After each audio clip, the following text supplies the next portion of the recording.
Hi, welcome to this nail art tutorial. We're going to do a rainbow ombre with a leopard print over the top of it.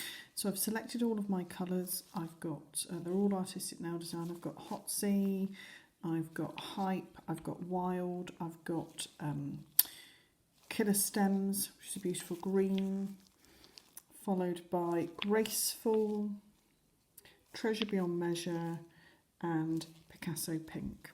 So all I've started to do is to stripe my colours over my tip. You don't need to be too particular with it. You could just do it as a blob and brush it through in a moment with your ombre brush. I'm literally just going to stripe all of these onto my tip like so. So once I've got all my stripes, I'm going to take my ombre brush. Not sure, here we go. So an ombre brush just looks like a brush with extra thin extended bristles beyond the main of the brush.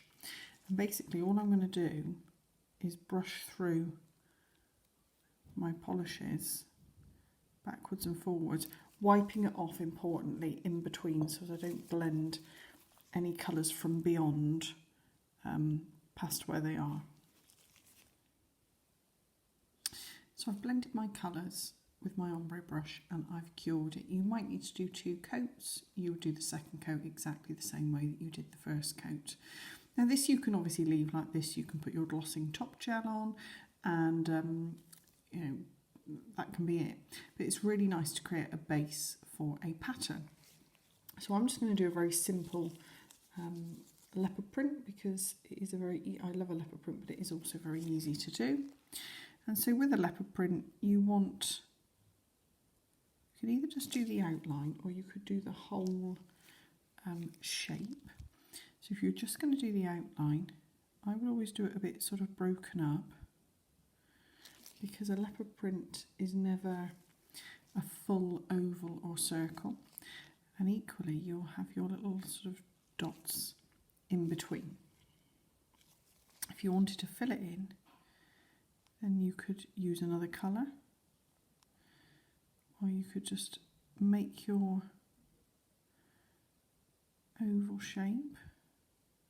Obviously it's imperfect, and then we can go round that maybe with a little bit of gold or something a little bit later on. So it's entirely up to you how you choose to do it. But just remember that with a leopard print, the more imperfect the better. Okay, so once you've cured, I've used Swag there, which is the black from Artistic. Once you've cured that, I'm going to take a little bit of gold and I'm going to create, I decided to fill my leopard print in rather than just doing it as the outline. So now I'm going to do my outline on my black dots.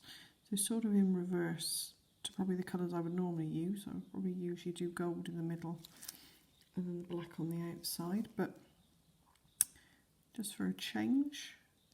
Now when you're outlining a leopard print, I would always suggest, obviously you don't want a full line outline to your pattern, but sort of 3 or 4 little dots, little lines that are broken around the detail of the print. So I've cured my design and I'm happy with that. So you can just see that obviously the lines around the leopard print are not a complete outline. And now I'm just going to take some of my glossing gel to apply my top coat to seal, as I'm happy with my design. So if you're doing this on a client, don't forget to cap the end of the nail to ensure that you've got a nice sealed edge to prevent any lifting.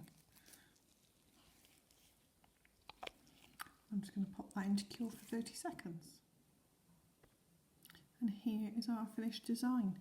So you could do exactly the same You could do the same base with a different pattern over the top. You could do, if you wanted to stick with animal prints, you could do a zebra print, you could do a giraffe print. You could draw something completely different over the top of it. You could have a different pattern altogether, flowers, or use it as a sky and add some clouds. And so the opportunities are endless.